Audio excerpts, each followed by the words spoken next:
తెలంగాణలో petrol diesel ధరలు తగ్గనున్నాయా అంటే అవును తగ్గుతాయి ఖచ్చితంగానే. కాకపోతే రాష్ట్రం తన పన్ను తగ్గిస్తే వాహనదారులపై ఈ భారం తగ్గుతుంది అంటూ కూడా విశ్లేషకుల నుంచి వినిపిస్తోన్న ఒక వాదనగా మనం చూడొచ్చు. నిజంగా కేసీఆర్ పన్ను పోటు నుంచి ఎప్పుడు విముక్తి కల్పిస్తాడు అంటూ కూడా సామాన్య ప్రజలు అందరూ ఎదురు చూస్తున్న దాఖలాలే కనిపిస్తూ ఉన్నాయి. పెట్రోల్ డీజిల్పై హరీష్ రావు తీవ్రస్థాయిలో గగ్గోలు పెడుతున్నారు. ట్యాక్స్ ఎక్కువగా వసూలు చేస్తున్న రాష్ట్రం ఏదైనా ఉంది అంటే తెలంగాణ రాష్ట్రం కూడా ముందు వరుసలో ఉందని ఖచ్చితంగా చెప్పొచ్చు. చమురు ధరలపై కేంద్రాన్ని బద్నాం చేస్తోంది టీఆర్ఎస్ సర్కార్. కేంద్రమే మొత్తం పన్ను వసూలు చేస్తున్నట్టుగా కాకి లెక్కలు చెబుతోంది గులాబీ పార్టీ నేతలు. నిజంగా లీటర్ పెట్రోల్ ధరపై రాష్ట్రం సుమారుగా 40 రూపాయల వరకు వసూలు చేస్తోంది. అయితే రాష్ట్ర ప్రభుత్వం 40 రూపాయల వరకు కూడా పన్నుల పేరుతో ప్రజల నడ్డి విరుస్తూ ఈ నెపాన్ని కేంద్రం మీద నెట్టే ప్రయత్నమే ప్రతిసారి చేస్తూ ఉంది. నిజంగా పెట్రోల్ డీజిల్లో ఎంత తీసుకుంటోందో ప్రజలకు ఇప్పుడు చాలా అర్థమవుతోంది. ప్రజలందరూ కూడా చైతన్యవంతులవుతున్నారు. రాష్ట్రం ఎంత పన్ను వసూలు చేస్తోందో ప్రజలకు తెలుస్తుండడంతో అధికార పార్టీలో కొంత గుబులు మొదలైంది. ఎక్కడికి వెళ్ళినా ఏ ఎన్నికల ప్రచార సభల్లో పాల్గొంటున్నా ప్రజలు ఒకటే నిలదీస్తూ ఉన్నారు. లక్నో జీఎస్టీ సమావేశంలో ఆర్థిక మంత్రి హరీష్ రావు ఆ జీఎస్టీ సమావేశంలో ఏం మాట్లాడావు, ఏం చెప్పావు? కేంద్రం జీఎస్టీ పరిధిలోకి తెస్తే పెట్రోల్ డీజిల్ ధరలను ప్రజల మీద కొంత భారం తగ్గుద్ది, పెట్రోల్ డీజిల్ ధరలు తగ్గే ఉద్దేశంతో కేంద్రం ఈ ప్రయత్నం చేస్తే హరీష్ ఎందుకు అక్కడ ముఖం చాటేసి వచ్చావు అంటే పెట్రోల్ డీజిల్ని రాష్ట్ర ప్రభుత్వం తెలంగాణ సర్కార్ కేవలం ఆదాయంగా మాత్రమే చూస్తోందా అనేది పెద్ద ఎత్తున ప్రజలందరూ ప్రశ్నిస్తూ ఉన్నారు. మొత్తంగా తెలంగాణ ప్రభుత్వం ప్రతిరోజు గంటకు నిజమే నేను చెప్తోంది గంటకు 1.5 కోటి రూపాయలు పెట్రోల్ డీజిల్ ద్వారా ఆదాయాన్ని సమకూర్చుకుంటోంది. గంటకు 1.5 కోటి అంటే రోజుకెంత, నెలకెంత, సంవత్సరానికెంత, ఎన్ని వేల కోట్ల రూపాయలు ప్రజల నుంచి పెట్రోల్ ద్వారా ఆదాయాన్ని రాష్ట్ర ప్రభుత్వం సమకూర్చుకుంటోంది. నిజంగా ప్రభుత్వం అనేది ప్రజల బాగోగుల కోసం పనిచేయాలి. ప్రజలు ఇంత ఇబ్బంది పడుతున్నారు, నడ్డి పెరిగిపోతోంది పెట్రోల్ లీటర్ కొనుక్కోవాలన్న సిచ్యువేషన్స్లో ప్రజల బాగోగుల కోసం ఆలోచించే రాష్ట్ర ప్రభుత్వం అయితే జీఎస్టీ పరిధిలోకి తేవడానికి ఎందుకు ససేమిరా అంది. లక్నో జీఎస్టీ కౌన్సిల్ సమావేశంలో హరీష్ రావు ఏం మాట్లాడారు, దీనికి సంబంధించి ఎందుకు బయట మాట్లాడలేకపోతున్నాడనే ప్రశ్న పెద్ద ఎత్తున వినిపిస్తోంది. నిజంగా ఎన్నికల ప్రచారంలో హరీష్ రావు ఒకటే టార్గెట్గా పెట్టుకున్నారు. పెట్రోల్ డీజిల్ ధరలకు సంబంధించి కేంద్ర ప్రభుత్వాన్ని బూచిగా చూపించే ప్రయత్నం చేస్తున్నారు. అయితే ప్రజలందరూ కూడా చైతన్యవంతులు అవుతున్నారు. ప్రజలందరూ కూడా ఈ వాస్తవాలు తెలుసుకుని రాష్ట్ర ప్రభుత్వం ఎంత వసూలు చేస్తోందో వాస్తవాలు తెలుసుకుని హరీష్ రావును నిలదీస్తుండగా ఆయన ఏం చేయాలో అర్థం కాక ప్రచారానికి కూడా టీఆర్ఎస్ పార్టీ దూరంగా ఉంటున్న దాఖలాలు మనం చూస్తూ ఉన్నాం. ఓన్లీ ప్రెస్ మీట్లకే పరిమితం అవుతున్న సిచ్యువేషన్సే మనం చూస్తూ ఉన్న దాఖలాలు కనిపిస్తూ ఉన్నాయి. నిజంగా దీని మీద మనం చర్చించే ప్రయత్నం చేద్దాం. ప్రస్తుతం మనతో పాటు BJP state secretary Prakash Reddy గారు అందుబాటులో ఉన్నారు. ప్రకాష్ రెడ్డి గారు నమస్తే అండి. ప్రకాష్ రెడ్డి గారు ఏ రకంగా అర్థం చేసుకోవాలి? పెట్రోల్ డీజిల్ ధరల మీద అధికార పార్టీ ప్రజలను తప్పుదోవ పట్టించే ప్రయత్నం చేస్తూ ఉంది. కేంద్ర ప్రభుత్వం చర్యల వల్లే ఈ ధరలు ఈ రకంగా ఉన్నాయని చెప్పే ప్రయత్నం చేస్తోంది. మీరు దానికి సంబంధించి ఎటువంటి కౌంటర్ ఇవ్వాలనుకుంటున్నారు? నిజంగా అధికార పార్టీ చేస్తున్న ఈ దుష్ప్రచారాన్ని ప్రజలు నమ్మే సిచ్యువేషన్స్ లో ఉన్నారా ప్రస్తుతం? ఒకటి ప్రజలు నమ్మరండి ఆ సిచ్యువేషన్. ప్రజలకు వివరించే పని మేము కూడా చేస్తున్నాం. ప్రజలకు వివరించే పని ప్రజలు పేపర్స్ అవుతారు, టీవీలు చూస్తున్నారు, అన్ని ప్రసార సాధనాల ద్వారా వాళ్ళు అర్థం చేసుకుంటున్నారు. కాబట్టి హరీష్ రావు ఎన్ని అబద్ధాలు చెప్పినా హరీష్ రావు మాట ప్రజలు నమ్మరు. తప్పకుండా హుజురాబాద్ దాని ప్రభావం ఉండదు అనేది మొదటి అభిప్రాయం. రెండోది ఏంటంటే మీరు ఇంతకుముందు చాలా స్పష్టంగా ఒక మాట చెప్పారు. పెట్రోల్ మొన్నటి GST council meeting, Lucknow GST council meeting కంటే ముందు కేంద్ర ఆర్థిక శాఖ మంత్రి నిర్మలా సీతారామన్ గారు చాలా స్పష్టంగా ఒక ప్రకటన చేశారు.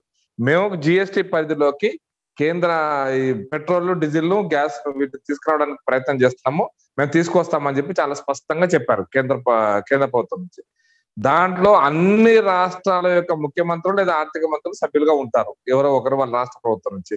మరి మొన్నటి జిఎస్టీ కౌన్సిల్ మీటింగ్ లో పారిపోయింది ఎవరు అంటే బీజేపీయేతర పార్టీలు, బీజేపీయేతర ప్రభుత్వాలే ఈ మొన్నటి జిఎస్టీ మీటింగ్ లో పెట్రోల్ మీద జిఎస్టీ పరిధిలో తీసుకురావడానికి వాళ్ళు వ్యతిరేకించారు. కారణం ఏంటి అనేది నేను స్పష్టంగా చెప్తా. కేంద్ర ప్రభుత్వం విధిస్తున్నటువంటి పన్ను ఫిక్స్డ్ రూపీ వాల్యూ అంటాం కదా, నిర్దిష్టంగా ఇంతే 10 రూపాయలు అంటే 10 రూపాయలు వసూలు చేస్తాం. పెట్రోల్ ధర 200 అయినా కేంద్ర ప్రభుత్వానికి వచ్చే పన్ను 10 రూపాయలే. కానీ పెట్రోల్ ధర పెరిగితే లాభం ఎవరికంటే రాష్ట్ర ప్రభుత్వాలకు. పర్సెంటేజ్ వైజ్ ఉంటుంది వాళ్ళ యొక్క ట్యాక్స్. 60 రూపాయల పెట్రోల్ ఉంటే రాష్ట్ర ప్రభుత్వానికి వచ్చేది 15 రూపాయలు అయితే, 110 రూపాయల పెట్రోల్ ఉంటే రాష్ట్ర ప్రభుత్వం వచ్చే 30 రూపాయలు. ఆటోమేటిక్ గా పెట్రోల్ ధర పెరిగితే లాభం జరిగేది రాష్ట్ర ప్రభుత్వానికి. కేంద్ర ప్రభుత్వానికి బేసిక్ ప్రైస్ 30 రూపాయలు ఉన్నా, బేసిక్ ప్రైస్ 50 రూపాయలు ఉన్నా, బేసిక్ ప్రైస్ 100 రూపాయలు ఉన్నా కేంద్రానికి వచ్చేది నిర్దిష్టంగా ఒక ఇంత రూపీ వాల్యూ, ఇంత మాత్రం 10 రూపాయలు అంటే 100 ఉన్నా 10 రూపాయలు వస్తుంది, 50 ఉన్నా 10 రూపాయలు వస్తుంది, 200 అయినా 10 రూపాయలు వస్తుంది. కానీ లాభపడేది ఎవరు అంటే నా రాష్ట్ర ప్రభుత్వాలు. ఎందుకంటే ఇక్కడ పర్సెంటేజ్ వైజ్ ఉంటది. పెట్రోల్ 50 రూపాయలు ఉంటే రాష్ట్ర ప్రభుత్వానికి 26% దగ్గర 13 రూపాయలు వస్తే, పెట్రోల్ 100 రూపాయలు అయితే 26 రూపాయలు వస్తుంది, పెట్రోల్ 200 రూపాయలు అయితే 52 రూపాయలు వస్తుంది. కావాల్సింది వీళ్ళకి ఇది. దీని కోసమనే ఈ డ్రామాలన్నీ ఆడుతున్నారు, ఈ నాటకాలు ఆడుతున్నారు. ఇది నేను మీ ద్వారా వ్యూవర్స్ కు చాలా స్పష్టంగా చెప్పదలుచుకున్నాను. పెట్రోల్ ధర పెరగడం వల్ల లాభపడేది రాష్ట్రాలు, కేంద్రం కాదు. కేంద్రానికి 50 రూపాయలు ఉన్నదే వస్తాయి, 30 రూపాయలు ఉన్నదే వస్తుంది, 10 రూపాయలు ఉన్నదే వస్తాయి. ఇది మొదటి అంశం.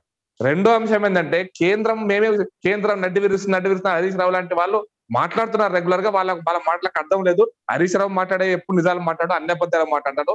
నిన్న కూడా అబద్ధాలే మాట్లాడాడు. నేను గుర్తు చేస్తున్న సందర్భంగా కేంద్ర ప్రభుత్వం అంటే మీకు వసూలు చేస్తున్న పనుల్లో 41% డివాల్యూషన్ ఫండ్స్ వస్తున్నాయా లేవా ఇది చెప్పండి. కేంద్ర ప్రభుత్వం వసూలు చేస్తున్న పనుల్లో మీకు వాటా వస్తుందా లేదా? మాయ గుంజుకపోతారు, మాకు ఎవరి గుంజుకపోయారు? మీ వాటా డివాల్యూషన్ ఫండ్స్ వస్తున్నాయి. మీరు డివాల్యూషన్ ఫండ్స్ ఒకటే కాదండి, నేను ఇంకో పాయింట్ చెప్తున్నా. డివాల్యూషన్ ఫండ్స్ 51% కేంద్ర పన్నుల్లో మీ వాటా వస్తే, కేంద్ర పథకాలు ఉన్నాయి కదా, కేంద్ర పథకాలు అందుకోసం చెప్తున్నా, కేంద్ర పథకాల ద్వారా కూడా రాష్ట్ర ప్రభుత్వానికి మళ్ళీ 24-25% అదనంగా వస్తుంది. కేంద్ర ప్రభుత్వం ఈ మొత్తం అన్ని రకాల పన్నుల వాటాలో కేంద్రం వాడుకుంటున్నది, కేంద్రం ఉపయోగిస్తున్నది 33% మాత్రమే. అందులో ఏమేమి ఉన్నాయంటే డిఫెన్స్ ఉంది, ఎక్స్టర్నల్ అఫైర్స్ ఉంది, రైల్వేస్ ఉంది, సైన్స్ అండ్ టెక్నాలజీ డెవలప్మెంట్ ఉంది, శాస్త్ర సాంకేతిక పరిశోధన ఉంది. అన్ని రకాల పూర్తి కేంద్ర ప్రభుత్వ ఆధీనంలో ఉన్నటువంటి కార్యక్రమాల కోసం ఖర్చు చేస్తున్న డబ్బులు 33% మాత్రమే. మిగతా అంతా రాష్ట్రాలకు వస్తుంది కదా. వ్యాక్సినేషన్ ఏ రాష్ట్రాలు ఎట్లా వస్తుంది? వ్యాక్సినేషన్ ఒకటే కాదండి. నేను కరోనా వ్యాక్సినేషన్ గురించి మాట్లాడతలే. కరోనా వ్యాక్సినేషన్ ఎట్లాగూ నరేంద్ర మోడీ గారు ఫ్రీ ఇస్తా అన్నాడు. మీకు పోలియో వ్యాక్సినేషన్ ఎవరు ఇస్తున్నారు? డిపిటీ వ్యాక్సినేషన్ ఎవరు ఇస్తున్నారు? మీరు 14 రకాల వ్యాక్సిన్లు చిన్నపిల్లలకు ఇస్తాం, అదంతా కేంద్రం నుంచే వస్తుంది. కుటుంబ నియంత్రణ బడ్జెట్ మొత్తం కేంద్రం నుంచి వస్తుంది. ఫ్యామిలీ ప్లానింగ్ ప్రోగ్రామ్ అంతా కూడా కేంద్రం నుంచి వస్తుంది, కేంద్రం నుంచే వస్తున్నాయి. మీకు ఈ రకంగా లెక్క పెట్టుకుంటూ పోతే ఇంకా 26% నిధులు అనేక పథకాల ద్వారా రాష్ట్ర ప్రభుత్వానికి వస్తున్నాయి. ఇప్పుడు గ్రామీణ ఉపాధి పథకం నిధులు వస్తున్నాయి. అవి ఎవరికి వస్తాయి, ఎక్కడి నుంచి వస్తాయి, ఎవరు ఇస్తారు? అవి ఈ పన్ను రూపంలో వచ్చేసిన పైసలు వచ్చాయి కదా. కాబట్టి కేంద్రం ఏదో మేము కడుతున్నాము, మాకు తెలియదు, ఇది పచ్చి అబద్ధపు మాటలు. మీరు కడుతున్నా, నేను కడుతున్నా, చాలా రకాల ఫండ్స్ అన్ని కూడా వివిధ రూపాల్లో రాష్ట్ర ప్రభుత్వాలకు మళ్ళీ వస్తున్నాయి. మీ రాష్ట్ర ప్రభుత్వాల పైసలు కేంద్రానికి పోవు, ఇది అర్థం చేసుకోవాలి. అంటే కేంద్రం మీద ఆకాశం లేదు, కేంద్రం అంటే రాష్ట్ర ప్రభుత్వాలు కలిపే. కానీ డిఫెన్స్ ఎవరు తీసుకొస్తారండి? ఇప్పుడు మీరు చేస్తున్న గడబడకు సిఆర్పిఎఫ్ బటాలియన్స్ వచ్చాయి కదా అక్కడికి, హుజూరాబాద్ కు. మీరు చేస్తున్నటువంటి దౌర్జన్యాలకు సిఆర్పిఎఫ్ బటాలియన్ జీతాలు ఎవరు ఇస్తారు? మన సరిహద్దులను ఎవరు కాపాడతారు? మన ఇస్రో సైంటిస్ట్ ఇస్రో పెడితే ఇస్రో సైన్స్ తో వచ్చే మీ సెల్ ఫోన్లు గిల్ఫోన్లు అన్ని పనిచేస్తుంటాయి. కానీ ఇస్రోకు డబ్బులు ఎవరు పెడతారు? మీ సిసిఎంబిలో రీసెర్చ్ చేసుకోవచ్చు. మా సిసిఎం ఉందని కేసీఆర్ గారు మా హైదరాబాద్ సిసిఎం ఉంది, దీని టెస్టింగ్ కోసం ఫెసిలిటీ ఇవ్వండి అన్నాడు. సిసిఎం ఎవరు ఇస్తారు? సిసిఎంలో ఉండే జీతాలు ఎవరు ఇస్తారు? ఐఐసిలో జీతాలు ఎవరు ఇస్తారు? ఈ సాంకేతిక ఐఐటికి డబ్బులు ఎవరు ఇచ్చారు? మీరు కట్టుకుంటారుగా మీ గజ్బల్ హార్టికల్చర్ యూనివర్సిటీకి, దానికి నిధులు ఎవరు ఇచ్చారు? ఇవన్నీ రాష్ట్ర ప్రభుత్వాలకు రావా? అందుకోసం మీకు అదే రాష్ట్ర ప్రభుత్వాల యొక్క పర్సెంటేజ్. మళ్ళీ చెప్తున్నా, రాష్ట్ర ప్రభుత్వాలు వేస్తున్నటువంటి పర్సెంటేజ్ వైజ్ గా వస్తున్నటువంటి నిధులను కేంద్రానికి ఏమి ఇవ్వరు కదా. మీరు రాష్ట్ర ప్రభుత్వం దగ్గరే ఉంటాయి కదా. కాబట్టి మీరు 2 రకాల లాభాలు, అంటే కేంద్రం వసూలు చేసే పన్నుల్లో వాటా తీసుకుంటూ కేంద్రాన్ని బదనాం చేసేటువంటి ప్రయత్నం హరీష్ రావు గారు చేస్తున్నారు, కేసీఆర్ గారు చేస్తున్నారు, టిఆర్ఎస్ ప్రభుత్వం చేస్తున్నారు. మరి చాలా స్పష్టంగా మీ ద్వారా చూసే వాళ్ళకి చెప్పదలుచు. అధికార పార్టీ టీఆర్ఎస్ ఏదైతే ఉందో, గులాబీ నేతలందరూ కూడా ప్రజల మీద ఎక్కడ లేని ప్రేమ ఒలకబోసే ప్రయత్నాలు చేస్తూ ఉంటారు. మరి ముఖ్యంగా ఉప ఎన్నికలు వచ్చే సందర్భంగా ఎక్కువగా తమ ప్రేమను ప్రజల మీద చూపించే ప్రయత్నం చేస్తూ ఉంటారు. ఎక్కడ ఉప ఎన్నికలు జరిగినా లేదంటే ఈ పెట్రోల్ డీజిల్ ధరలకు సంబంధించి ఎక్కడ ప్రస్తావించాల్సి వచ్చినా లేదంటే కేంద్రాన్ని బూచిగా చూపించే ప్రయత్నం చేయాల్సి వచ్చినా బద్నాం చేయాల్సిన ప్రయత్నం వచ్చినా కూడా ప్రజల్ని తప్పుదోవ పట్టించే ప్రయత్నంలో భాగంగా పెట్రోల్ డీజిల్కి సంబంధించి చాలా నష్టపోతున్నట్టుగా ప్రజలు చాలా ఇబ్బందుల్లో ఉంటున్నట్టుగా కేంద్ర ప్రభుత్వం చూడనట్టుగా చేసే ప్రయత్నం చెప్తూ ఉంటారు. నిజంగా ధరలు తగ్గించేందుకు కేంద్రం ముందుకు వస్తే జీఎస్టీ పరిధిలోకి తెద్దామన్న ఆలోచన వస్తే హరీష్ రావు దాన్ని ఎందుకు తిరస్కరించారు? తిరస్కరించడం వెనుక కారణాలు ఏంటి, మతలబ్ ఏంటి? నిజంగా ప్రజల బాగోగుల కోసం ఆలోచించేవారైతే పెట్రోల్ డీజిల్ ధరల పన్ను తగ్గిద్దాం, ప్రజల మీద భారం తగ్గించే నిజంగా ఆ ఉద్దేశమే ఉన్నట్టయితే ఎందుకు దీన్ని వ్యతిరేకించారు? దీని వెనుక ఎటువంటి మతలబ్ ఉందనుకోవచ్చు? నేను ఈ సందర్భంగా రెండు విషయాలు చెప్పదలుచుకున్నాను. రెండు రకాల పన్నులు రాష్ట్ర ప్రభుత్వానికి బంగారు బాతుకుంటు. ఒకటి ఎక్సైజ్ అంటే స్టేట్ ఎక్సైజ్ లిక్కర్ అమ్మకాల ద్వారా వచ్చేటువంటి ఎక్సైజ్ రూపంలో వచ్చే పన్ను. రెండోది ఏంటంటే ఈ బేసిక్ గా పెట్రోల్ మీద వచ్చేటువంటి వ్యాట్. ఇవి రెండే వాళ్ళకు మేజర్ ఆదాయాలు రాష్ట్ర తెలంగాణ, ముఖ్యంగా తెలంగాణ రాష్ట్ర ప్రభుత్వానికి. మిగతా అన్నిటిని కూడా వాళ్ళంతా అక్రమంగా ఇసుక పన్ను, మిగతా చాలా పనులు ఉన్నాయి. ఇవన్నీ అక్రమంగా వాళ్ళు నడిపించుకుంటారు. పనులు ఎగ్గొట్టే వాళ్ళకు మద్దతు ఇస్తుంది టీఆర్ఎస్ ప్రభుత్వం. ఇది వేరే విషయం. కానీ పెట్రోల్, లిక్కర్ ఈ రెండే రాష్ట్రానికి ఇప్పుడు ప్రధానమైన ఆదాయాలు. అందులో లిక్కర్ ఎట్లాగో కేంద్ర ప్రభుత్వానికి సంబంధం లేదు, కేంద్ర ప్రభుత్వానికి ఇష్యూ లేదు కాబట్టి ఇక దాని గురించి మాట్లాడరు వాళ్ళు. కానీ మిగిలింది ఒక్కటే కదా రాష్ట్ర ప్రభుత్వం. కేంద్రానికి రాష్ట్రానికి ఉన్నటువంటి ఏకైకమైనటువంటి లింక్ ఏంటంటే అది డీజిల్ అండ్ పెట్రోల్ సంబంధించి కదా. నేను ఈ సందర్భంగా ఒక విషయం గుర్తు చేయాలనుకుంటున్నా. ఆర్టీసీ ఉద్యమం జరుగుతున్నప్పుడు నేను మీ ద్వారా వ్యూవర్స్ తెలవాలి కాబట్టి గుర్తు చేస్తున్నా. ఆర్టీసీ ఉద్యమం జరుగుతున్నప్పుడు ఆర్టీసీ నష్టాలలో ఉంది.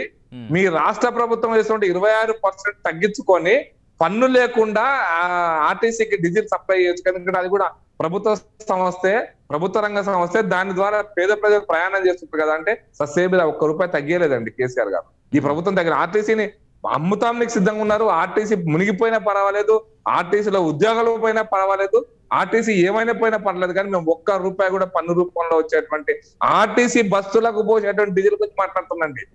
ఆర్టీసీ డీజిల్ గురించి ఆర్టీసీలో పోసి పేద ప్రజలు తిరిగేటువంటి బస్సులకు కావాల్సినటువంటి సబ్సిడీని కూడా ఇవ్వనటువంటి ఒక దుర్మార్గ ప్రభుత్వము ఇలా ముసలి కన్నీరు గారుస్తుందండి, కొంగ జపం చేస్తుందండి. ఆ కొంగ జపం అనేది ప్రజలు అర్థం చేసుకోవాలని అనుకుంటున్నా. అది కొంగ అనేది నేను చాలా మంచిగా అయిపోయినా కొంగ చెప్పుకుంటే కుదరదు. అది సముద్రం పక్కన కూర్చొని ఎంత దుర్మార్గం పనిచేయాలి అంత పనిచేస్తుంది.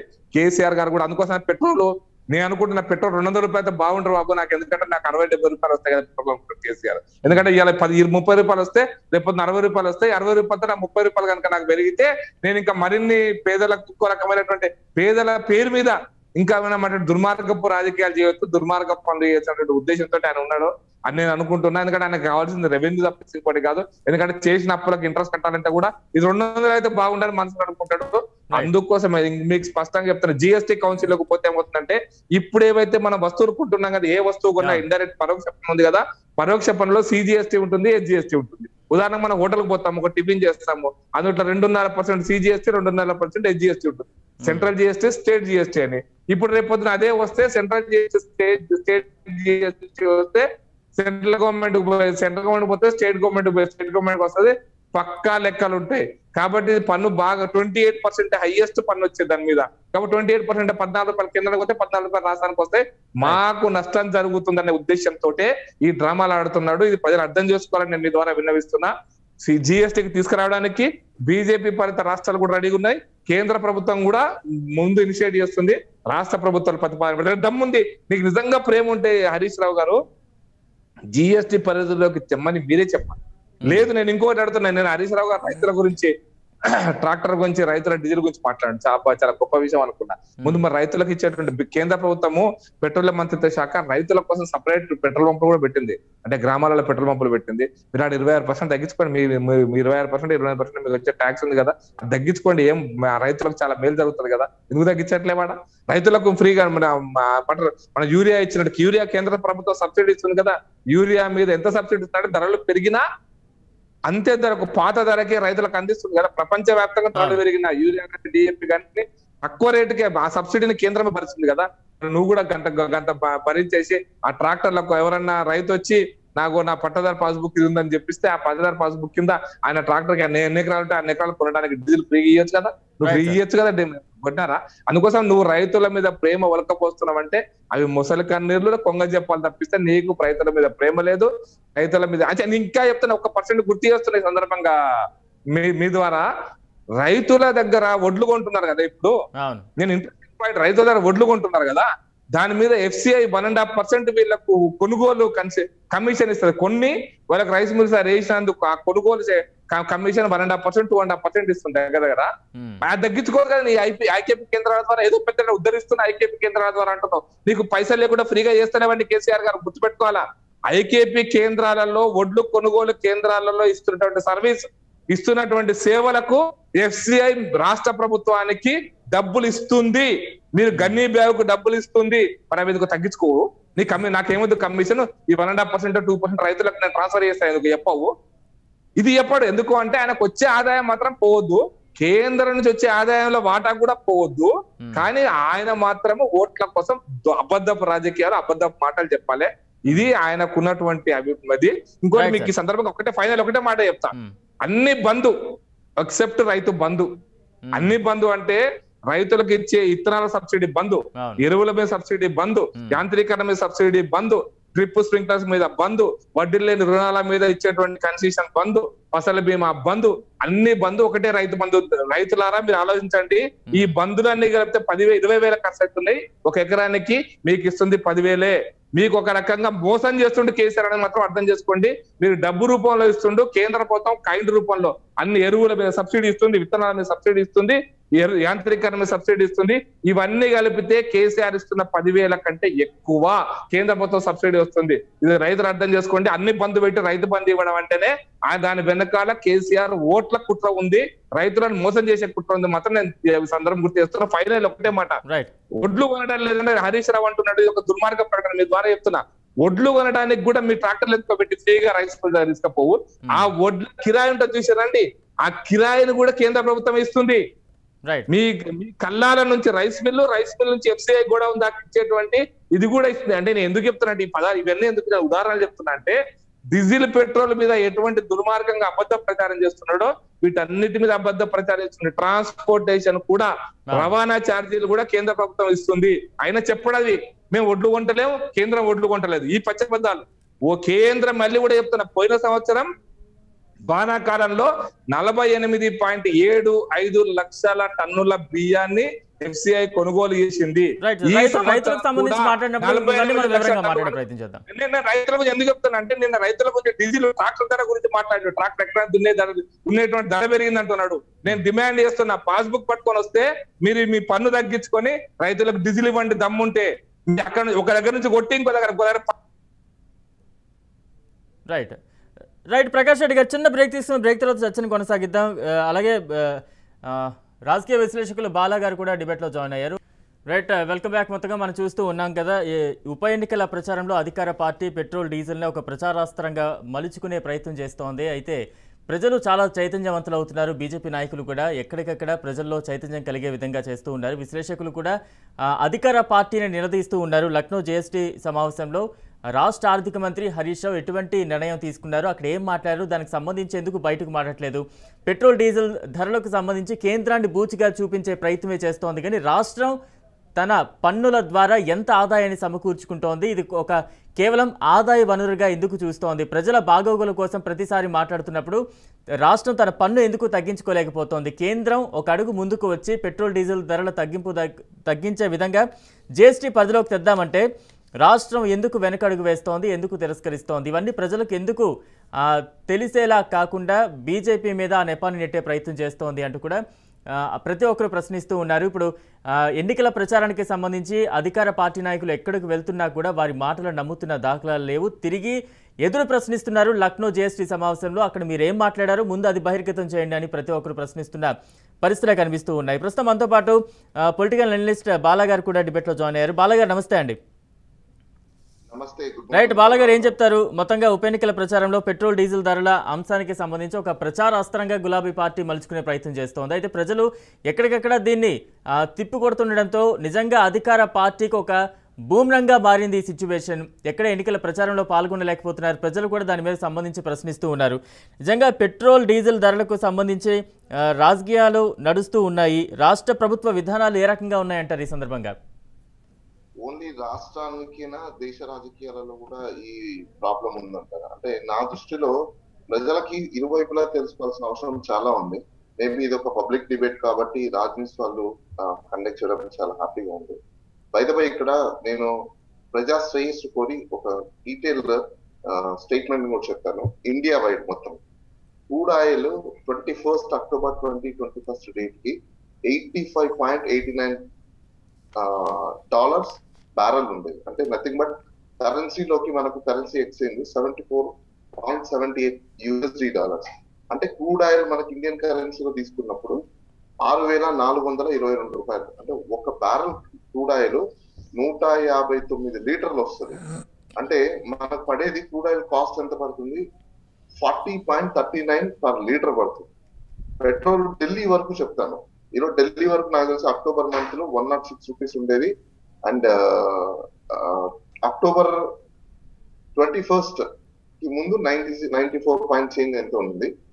దెన్ ఇప్పుడు మనం స్టేట్స్ వైజ్ ఒకసారి వచ్చినప్పుడు వాస్తవంగా మరి స్టేట్స్ తప్పిదాలు ఉన్నాయా, సెంట్రల్ తప్పిదాలు ఉన్నాయా, అసలు వ్యాట్ ఏం చెప్తుంది, సెంట్రల్ ఎక్సైజ్ ఏం చెప్తుంది, ఇవన్నీ కూడా మనం ఒకసారి చూసుకున్నప్పుడు బలరాం గారు ఇక్కడ స్టేట్ తో పాటు సెంట్రల్ కి కూడా అంతే రెస్పాన్సిబిలిటీ ఉంది, సెంట్రల్ తో పాటు స్టేట్ కి కూడా అంతే రెస్పాన్సిబిలిటీ ఉంది. ప్రజా శ్రేయస్సు కోరి ప్రజల దృష్ట్యా నిత్యావసర సరుకుల మీద అటు స్టేట్ అయినా సెంట్రల్ అయినా ఇద్దరు కూడా దృష్టి పెట్టాల్సిన అవసరం చాలా ఉంది. అయితే కొన్ని స్టేట్స్ లలో ఒకలా రేట్ ఉంటుంది, కొన్ని స్టేట్స్ లలో ఇంకోలా రేట్ ఎందుకు ఉంటుందంటే ఆయా స్టేట్స్ లో ఉన్న పరిధిలో డిస్టెన్స్ ఫ్రమ్ ఢిల్లీ నుంచి ఆ పర్టికులర్ స్టేట్ కి ట్రాన్స్పోర్టేషన్ కూడా చూస్తున్నప్పుడు డెఫినెట్ ట్రాన్స్పోర్టేషన్ కాస్ట్ అవన్నీ పక్కకు తీసేస్తే స్టేట్ డ్యూటీస్ ఏదైతే వ్యాట్ ఉంటుందో ఈ వ్యాట్ కలెక్ట్ చేసేటప్పుడు ఒక్కొక్క స్టేట్ వాళ్ళు ఒక్కొక్క రేట్ ఆఫ్ వ్యాట్ ఉంటుంది. రైట్ బాలగారు, మనం అంటే అంతా ఓవరాల్ గా దీనికి సంబంధించి మనం చర్చించే టైం కూడా లేదు. నిజంగా మీరు చెప్పినట్టుగా కేంద్రం జిఎస్టీ పరిధిలోకి తేవాలనే ఒక ఉద్దేశంతో అయితే అన్ని రాష్ట్రాలకు సంబంధించి లక్నోలో జిఎస్టీ కౌన్సిల్ సమావేశం ఏర్పాటు చేసింది.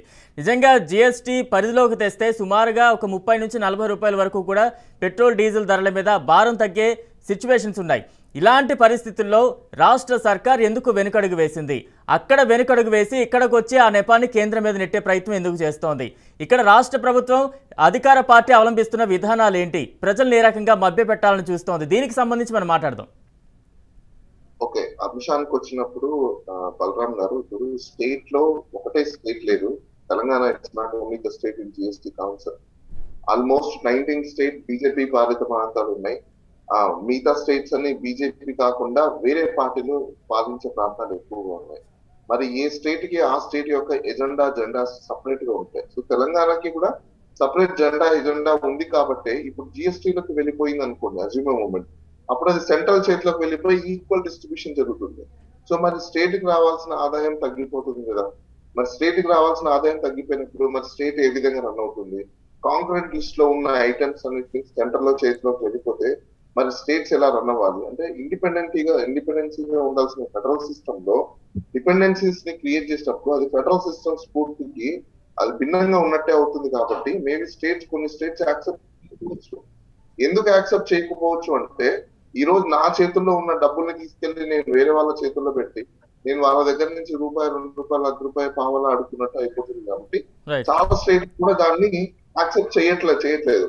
అదే ధోరణిలో నాకు తెలిసినంత వరకు తెలంగాణ స్టేట్ కూడా ఈ రోజు మరి ప్రజల దృష్ట్యాన్ని పక్కన పెట్టేస్తే వాళ్ళ రాజకీయ లబ్ధి కోసము సెంట్రల్ జిఎస్టీలో మీటింగ్ లో కూర్చొని వాళ్ళు జిఎస్టీ పరిధిలోకి తీసుకురావడానికి సుముఖంగా లేదని మనం చెప్పుకోవచ్చు. రైట్ ప్రకాష్ రెడ్డి గారు ఏం చెప్తారు? జిఎస్టీ కౌన్సిల్ వచ్చిన తర్వాత కేంద్రాన్ని అడుక్కోవాల్సిన అవసరం ఏం లేదు. ఎందుకంటే central GST central government account లేకపోతే state GST state government account automatic వచ్చేస్తారు. ప్రకాష్ రెడ్డి గారు రాష్ట్రంలో ఉన్న ప్రజలందరూ చూస్తున్నారు, అడుక్కోవాల్సిన అవసరం లేదనే పాయింట్ కాదు. నేను క్లియర్ గా చెప్తాను. I'm also practitioner in that particular GST. Central కి అయినా స్టేట్ కి అయినా కదా మనీ డిస్ట్రిబ్యూషన్ చేసేటప్పుడు వీళ్ళేం తీసుకోరండి. అక్కడ జిఎస్టీ కౌన్సిల్ వీళ్ళకి క్వార్టర్లీ అంటే 3 నెలలు. రైట్ బాలగారు, మనం ఈ రోజు మాట్లాడాలి అనుకున్న టాపిక్ వేరేదైతే మీరు వేరే రకంగా దాన్ని తీసుకెళ్లే ప్రయత్నం చేస్తున్నారు.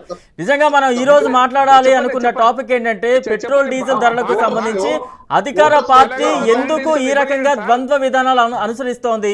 జిఎస్టీ కౌన్సిల్ సమావేశానికి వెళ్ళి అక్కడ ఒకరాగా వ్యవహరించి రాష్ట్రానికి వచ్చి తిరిగి ప్రజల్ని మభ్యపెట్టే విధంగా ఎందుకు ప్రవర్తిస్తోంది అనేది మనం మాట్లాడుతూ ఉన్నాం. సార్ బాలగారు మీరు చెప్పింది క్లారిటీగా అర్థం అవుతుంది, మీరు చెప్పండి, క్లారిటీగా చెప్పండి. ఇప్పుడు quarterly wise state the central the discuss చేస్తారు, కానీ ఇప్పుడు దాకా రాని అమౌంట్స్ ఎన్ని ఉన్నాయండి స్టేట్స్ అన్నిటికీ? రాని అమౌంట్ అంటే మీరు మళ్ళీ నేను క్లారిటీ ఇస్తున్నాను సార్. రాని అమౌంట్ ఏ అమౌంట్ రాలేదు అంటే జిఎస్టీ అనేటువంటి ప్రారంభం చేసినప్పుడు ఎక్కడైతే ఉత్పత్తి జరుగుతున్నటువంటి రాష్ట్రాలలో కొంత నష్టపోతారు కాబట్టి ఈ జిఎస్టీ వల్ల అంటే డిఫరెంట్ స్టేజెస్ లో వివిధ స్టేజ్ల్లో పన్ను వసూలు అవుతుంది కాబట్టి ఇక్కడ ఉత్పత్తి అయినా దాన్ని వినియోగించేది ఆంధ్రప్రదేశ్ అయినప్పుడు పన్ను రూపంలో కొంత అక్కడ పోతుంది కాబట్టి ఇక్కడ కొంత నష్టపోతున్నారు కాబట్టి ఈ నష్టాన్ని పూడ్చడం కోసం వచ్చే 5 సంవత్సరాల పాటు మేము కేంద్ర ప్రభుత్వం భరిస్తుంది అనేటువంటి అమౌంట్. సార్ నేను అడిగేది revenue generation, every month revenue generation మీరు ఎప్పుడు డిస్కస్ చేస్తారు? కేంద్రానికి క్వార్టర్లీ వస్తుంది, రాష్ట్రానికి కూడా క్వార్టర్లీ వస్తుంది. రైట్ బాలగారు ప్లీజ్ ప్రకాష్ రెడ్డి గారు ప్రస్తుతం ఈ హుజరాబాద్ ఉప ఎన్నికల్లో ఎటువంటి సిచ్యువేషన్స్ నెలకొని ఉన్నాయి? ప్రజలు అధికార పార్టీ చెప్పే మాటలు నమ్మే సిచ్యువేషన్స్ ఉన్నాయా? ఎందుకంటే మొదటి నుండి చూడొచ్చు దళితుని ముఖ్యమంత్రి చేస్తారంటూ కూడా మాట్లాడారు. ఆ మాట ఎక్కడ నిలబెట్టుకున్న దాఖలాలు లేవు. 3 ఎకరాల భూమి అన్నారు, లేదు. తర్వాత దళిత బంధు అంటూ కూడా ఎన్నికల నేపథ్యంలో ఉప ఎన్నికల నేపథ్యంలో తెచ్చిన పథకం అది కూడా అమలవుతున్న దాఖలాలు లేవు. ఇప్పుడు కావాలని పెట్రోల్ విషయంలో కూడా కొంత ప్రచారం చేసే ప్రయత్నం చేస్తున్నారు. దాన్ని కూడా ప్రజలు తిప్పికొడుతున్న దాఖలాలు ఉన్నాయి. ఇవి ఇన్ని మోసపూరితపు ప్రకటనలు చూసిన తర్వాత ప్రజలు దీనికి సంబంధించి ఏం చెప్పినా అధికార పార్టీ ఏం చెప్తున్నా తలాడే పరిస్థితులు ఉన్నాయా? ప్రజలు ఏ రకంగా చైతన్యవంతులు అవుతున్నారు చెప్పండి. ఈ రోజు బలరాం గారు అది అధికార పార్టీ కావచ్చు లేదంటే ప్రతిపక్ష పార్టీ కావచ్చు, ఎవరు ఏం చెప్పినా ప్రజలు వినే పరిస్థితుల్లో లేరు. ఎందుకు అంటే బికాస్ వాళ్ళ పెయిన్స్ వాళ్ళకు చాలా ఉన్నాయి. పెట్రోల్ ఒకటే సమస్యగా లేదు, వాళ్ళకు నిత్యావసర సరుకుల సమస్యలు ఉన్నాయి, ట్రాన్స్పోర్టేషన్ సమస్యలు ఉన్నాయి. ఈ రోజు ఎవరికి కూడా ఉపాధి లేక డబ్బులు లేని వాళ్ళు చాలా మంది ఉన్నారు. తిండి తినకుండా కూడా బయటకు వచ్చి చెప్పుకోలేని వాళ్ళ పరిస్థితులు చాలా ఉన్నాయి. వాళ్ళకి ఇలాంటి సమస్యలు ఎక్కువ అయిపోయాయి కాబట్టి రాష్ట్రంలో టిఆర్ఎస్ పార్టీ ఏం చెప్పినా వాళ్ళకి చెవులకు ఎక్కట్లేదు. ఎందుకంటే టిఆర్ఎస్ పార్టీ ఏదో పబ్లిసిటీ కోసము వస్తుంది, ఎలక్షన్ లో క్యాంపెయినింగ్ చేస్తుంది, వెళ్ళిపోతుంది. అంతెందుకండి మొన్న కరోనా టైంలో మనకు వరదలు వచ్చాయి. ఫస్ట్ టైం వరదలు వచ్చినప్పుడు 10,000 రూపాయలు ఇంటింటికని డిస్కస్ చేశారు. ఎప్పుడు జిహెచ్ఎంసీ ఎలక్షన్స్ తర్వాత. ఎలక్షన్స్ అయిపోయిన వెంటనే నెక్స్ట్ డే నుంచి మళ్ళీ మేము ఇస్తామన్నారు. నాకు తెలిసి మళ్ళీ 1 year అయిపోయింది, 2వ వరద కూడా వచ్చింది. ఇప్పుడు దాకా డబ్బులు కూడా రాలేదు. వాళ్ళు అలానే చేతులు పెట్టుకొని చూస్తూ కూర్చున్నారు. అంటే పబ్లిక్ కి కూడా అర్థమైపోయిన విషయం ఏంటంటే టిఆర్ఎస్ ప్రభుత్వము ఎప్పటికప్పుడు గోడ మీద పిల్లిలాగా అటు నుంచి ఇటు అటు జంపింగ్ జంపాంగ్స్ చేస్తుంటది. వీళ్ళు ఎలక్షన్స్ ఏవైనా ఉంటే మాత్రమే వచ్చి హామీలు లేకపోతే దామాషా పథకం కింద ఏదో చేస్తున్నామని చెప్పేయడము వెళ్ళిపోవడం తప్ప అది అయిపోయిన తర్వాత వీళ్ళ పాపం గడిపేసుకున్న తర్వాత మళ్ళీ ఎటువంటి పబ్లిక్ ఓరియంటెడ్ కి సంబంధించిన పనులు వీళ్ళు చెయ్యరు అనేది క్లియర్ కట్ గా ఎస్టాబ్లిష్ అయిపోయింది. సో కాబట్టి వాళ్ళు ఏంటంటే జనరల్ ఎలక్షన్స్ గురించి వెయిట్ చేస్తున్నారు. పబ్లిక్ అందరూ కూడా ఎందుకు జనరల్ ఎలక్షన్స్ గురించి వెయిట్ చేస్తున్నారు అంటే ఇప్పటికిప్పుడు ఈ రోజు కూడా మీరు ఎలక్షన్స్ గాని పెడితే పబ్లిక్ అందరూ తిరస్కరించే అవకాశాలే ఎక్కువగా ఉన్నాయి. టిఆర్ఎస్ ని ఈ రోజు నమ్మి మళ్ళీ ఇంకోసారి కూడా గద్దెనెక్కించే సిచ్యువేషన్స్ అయితే చాలా తక్కువగా ఉన్నాయని కూడా మనం చెప్పుకోవచ్చండి. ఇది పబ్లిక్ లో ఉన్న టాక్. ఎందుకు అంటే పబ్లిక్ ఎవరు కూడా ఈ రోజు నమ్మే సిచ్యువేషన్స్ లో లేరండి. పబ్లిక్ మారిపోయింది, పబ్లిక్ మారుతున్నారు. కాలానికి అనుగుణంగా ప్రజలు కూడా వాళ్ళ యొక్క చైతన్యాన్ని తెలుసుకున్నారు, చైతన్యవంతులు అవుతున్నారు. ఇంకా ఎన్ని రోజులు మాటలు నమ్ముతారు? హామీలు ఇచ్చుకుంటూ పోతూ మేము హామీలు అయిపోయిన తర్వాత పనులు చేస్తామంటే ఎవరు నమ్మట్లేదు. ఇప్పుడు ఈ రోజు చేసిన తర్వాత హామీ ఇవ్వు అని అంటున్నారు తప్ప చెయ్యకుండా నేను గద్దెనెక్కిన తర్వాత నేను చేస్తానంటే నమ్మే దృష్టిలో లేవు. నాకు తెలిసి రాబోయే రోజుల్లో జనరల్ ఎలక్షన్స్ క్యాంపెయినింగ్ లో కూడా ప్రతి పార్టీ ఈ ప్రాబ్లమ్ ని ఫేస్ చేస్తుందని నేను అనుకుంటున్నాను. ఈ రోజు ప్రజలు మిమ్మల్ని అడుగుతారు, మీరు మాకు ముందు చెయ్యండి తర్వాత అడగండి అని చెప్పేసిన సిచ్యువేషన్ వస్తుందని నేను అనుకుంటున్నాను. రైట్ ప్రకాష్ రెడ్డి గారు ఫైనల్ గా కంక్లూడ్ చేయండి. నిజంగా తెలంగాణ సమాజానికి ఎటువంటి మెసేజ్ ఇవ్వాలనుకుంటున్నారు? మరీ ముఖ్యంగా హుజురాబాద్ ఓటర్లకు ఎటువంటి మెసేజ్ ఇవ్వాలనుకుంటున్నారు? ఈ ఉప ఎన్నికను ఏ రకంగా తీసుకోవాలంటారు? నేను ఈ సందర్భంగా ఒక్క నిమిషం నేను ఒక నిమిషం ముందు మీరు పన్నుల విషయం అడిగారు కాబట్టి చెప్తాను సార్. రాష్ట్రానికి కొన్ని పనులు ఉన్నాయి, కేంద్రానికి కొన్ని పనులు ఉన్నాయి.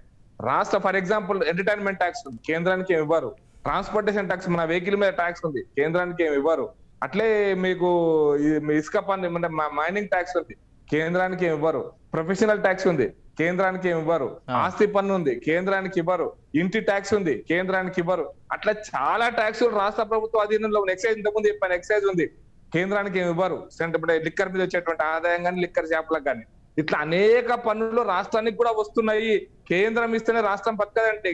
రాజ్యాంగంలో కేంద్రానికి కొన్ని పన్నులు చెప్పారు, రాష్ట్రానికి కొన్ని పన్నులు చెప్పారు. Income tax, corporate tax, GST కేంద్రంలో ఉంటే మిగతా పన్నులన్నీ రాష్ట్రంలో కూడా చాలా పన్నులు ఉన్నాయి. ఇంటి పన్ను కడుతున్నాం, కేంద్రానికి ఇస్తారా ఏమన్నా? ఇంటి పన్ను కడితే, లేకపోతే ఊర్లలో మన రోడ్ ట్యాక్స్ కడుతున్నాము, మన వెహికల్ రిజిస్ట్రేషన్ ట్యాక్స్ కడుతున్నాము, ట్రావెల్స్ ట్యాక్స్ కడుతున్నాము. సినిమా చూస్తే సినిమా హాల్లో ట్యాక్స్ కూడా, సినిమా హాల్లో వచ్చేటువంటి టికెట్ ట్యాక్స్ కూడా రాష్ట్ర ప్రభుత్వానికి వస్తుంది. ప్రతి వృత్తి పన్ను, ఉద్యోగం చేసే, వ్యాపారం చేసే ప్రతి వృత్తి పన్ను కూడా రాష్ట్ర ప్రభుత్వానికే వస్తుంది. ఈ లెక్కలన్నీ కూడా తీసుకుంటూ పోతే రాష్ట్ర ప్రభుత్వానికి ట్యాక్స్ తక్కువ లేవు. కానీ రాష్ట్ర ప్రభుత్వాన్ని మళ్ళీ ఆరోపణ చేస్తున్నా, సంక్షేమ పథకం పేరుతో ఇక్కడ అమలు చేసేటువంటి రాష్ట్ర ప్రభుత్వాలు ఎక్కువ భాగము అవినీతికి పాల్పడుతున్నటువంటి కారణంగా వస్తున్నటువంటి సమస్యలు ఇవి. ఇంకోటి ఏంటంటే వాళ్ళకి ఇక్కడ ఒక్క రాష్ట్రంలో ఉంటది కాబట్టి ఈ సంక్షేమ పథకాల పేరు మీద ఎక్కువ అభివృద్ధి, సంక్షేమం పక్కన పెట్టి అభివృద్ధి అంతా కేంద్రం చేయాలి, సంక్షేమం మొత్తం రాష్ట్రం చేసుకుంటాం, మా కోర్టు అనుకుంటాం. ఈ రాజకీయాలను ఇంకా రాబోయే రోజుల్లో ప్రజలు అర్థం చేసుకుంటున్నారు. ఇవన్నీ ఫైనల్ ఒక్క మాట చెప్తా. ఈ రోజు నిత్యావసర వస్తువుల ధరల గురించి మాట్లాడారు పెద్దలు, బాలగారు మాట్లాడారు.